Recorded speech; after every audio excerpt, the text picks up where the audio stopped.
Namo Sang Hyang Adi Budaya, Namo Budaya. Teman-teman sedharma, perkenalkan, nama saya adalah Samaneri Eva Sefriana Monica. Di sini saya akan menceritakan cerita Dhamma yang berjudul Bakti Seekor Gajah kepada Induknya. Salah satu kelahiran Bodhisattva, ia pernah terlahir sebagai seekor gajah. Dia memiliki badan yang besar dan kulit berwarna putih. Tidak hanya itu, ia juga diikuti oleh 80.000 gajah dan dia juga memiliki seorang ibu, tetapi ibunya itu buta. Ia selalu memberikan buah-buahan yang manis kepada rombongannya dan untuk diberikan sedikit kepada ibunya. Tetapi rombongan itu malah memakan sendiri dan tidak memberikan sedikit pun kepada ibunya. Mengetahui hal tersebut, ia pun lalu berkata, "Aku akan meninggalkan rombongan ini dan pergi untuk membahagiakan ibuku." Lalu dia pergi pada malam hari tanpa sepengetahuan rombongannya. Dia membawa ibunya ke Bukit Condarana. Di sana dia menempatkan ibunya di sebuah goa di dekat danau yang sangat indah dan ibunya pun bahagia. Sampai suatu ketika ada seorang penjaga hutan yang tersesat di hutan itu. Lalu ia pun berteriak minta tolong.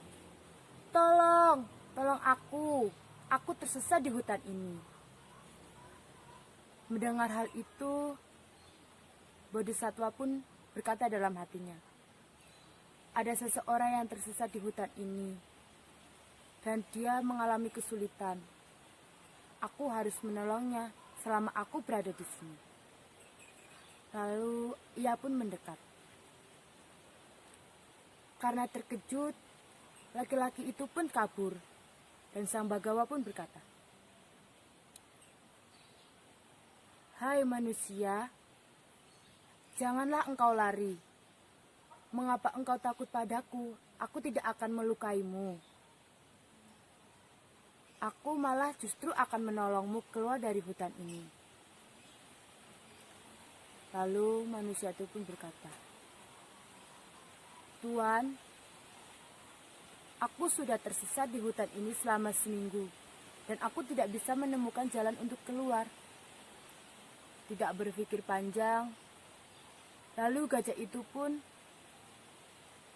menaikkan laki-laki itu di atas punggungnya. Dan dia membawa keluar lelaki itu dari hutan menuju ke sebuah kerajaan yaitu Banaras. Bukannya berterima kasih, lelaki itu malah berniat untuk memberitahu raja tentang gajah itu. Waktu itu berketepatan dengan gajah kerajaan itu mati. Lalu raja pun memberikan perintah kepada pengawalnya untuk mengumumkan berita tersebut dengan membunyikan trompet. Barang siapa yang menemukan gajah yang cocok untuk ditunggangi raja, maka dia harus memberitahu kepada raja. Mendengar hal tersebut, laki-laki itu pun menuju ke istana dan menemui raja. "Wahai Baginda, aku telah menemukan gajah yang cocok untuk ditunggangi oleh Baginda Raja. Dia kuat, sehat, dan dia sangat cocok untuk menjadi tunggangan raja. Baginda Raja cukup memberi pawang gajah dan pengawal." Lalu raja pun menyetujui hal tersebut. Dia mengerahkan pawang gajah dan beberapa pengawal. Lalu ia pun berangkat bersama pawangnya tersebut ke dalam hutan. Ia melihat Bodhisatta sedang makan di dalam kolamnya. Mengetahui hal tersebut, lalu Bodhisattva pun berkata dalam hatinya, memang ada bahaya di dalam laki-laki tersebut. Aku tidak perlu takut. Aku gajah yang kuat, yang mampu mencerai-berai 1000 gajah. Tetapi aku tidak boleh marah, karena ketika aku marah, maka kebajikanku akan rusak. Maka dari itu aku tidak akan marah, walaupun aku ditusuk oleh pisau. Lalu Bodhisattva pun menundukkan kepalanya sebagai tanda penghormatan. Lalu pawang itu pun menarik Bodhisattva keluar dengan menarik belalainya. Dan dia berkata, ayo nak. Sang pawang pun membawa dia ke kota Banaras selama perjalanan kurang lebih 7 hari. Menyadari bahwa anaknya tidak pulang-pulang, induk gajah pun merasa khawatir dan gelisah. Lalu ia pun berkata, pohon di dalam hutan ini semakin tumbuh dan dia pun akan semakin jauh. Lalu dalam perjalanan, sang pawang gajah pun memberitahu kepada raja bahwa dia akan segera tiba di kota Banaras. Lalu raja pun segera memberitahu kepada seluruh rakyatnya untuk menghias seluruh kota untuk menyambut gajah tersebut. Setelah itu gajah pun dimasukkan ke dalam kandang yang telah dihiasi, dan raja pun telah memilih buah-buahan yang enak dan bagus dan termahal di kota itu. Tetapi tidak sedikit pun potong buah yang ia makan. Dan dia berkata, aku tidak akan makan jika ibuku tidak makan. Mengetahui hal tersebut, raja pun menanyakan itu kepada gajah. Ambillah sepotong buah, kau tidak boleh kurus kering begini. Lalu gajah itu pun menjawab, dia berada jauh di gunung sana, dia sendirian, dia buta dan dia menyedihkan. Bahkan saat jalan pun ia akan menabrak akar-akar pohon. Sang raja pun bingung apa yang dimaksud oleh gajah itu dan siapa yang dimaksud oleh gajah itu. Lalu gajah pun menjelaskan kembali kepada rajanya.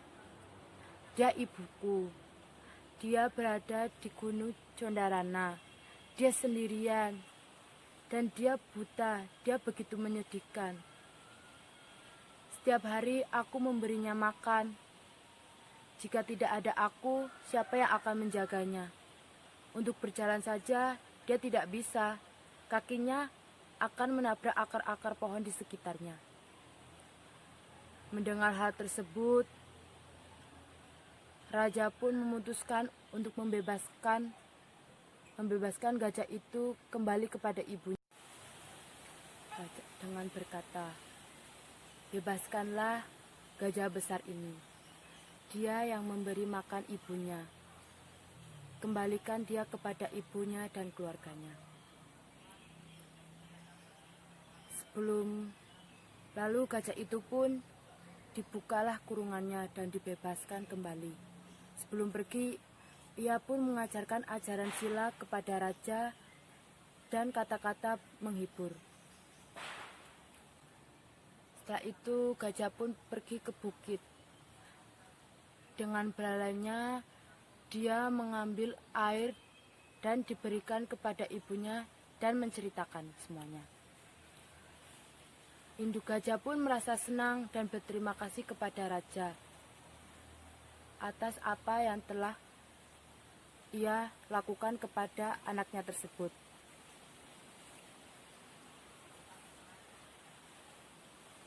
dengan rasa terima kasih, sang raja pun membangun sebuah kota kecil di dekat danau tersebut, dan dia selalu memberikan kebutuhan tanpa putus kepada gajah tersebut. Lalu raja pun memerintahkan untuk membuat patung yang berbentuk bodhisatta, dan seluruh masyarakat pun menghormatinya. Dan di India selalu merayakan festival gajah pada setiap tahunnya. Mungkin hanya itu.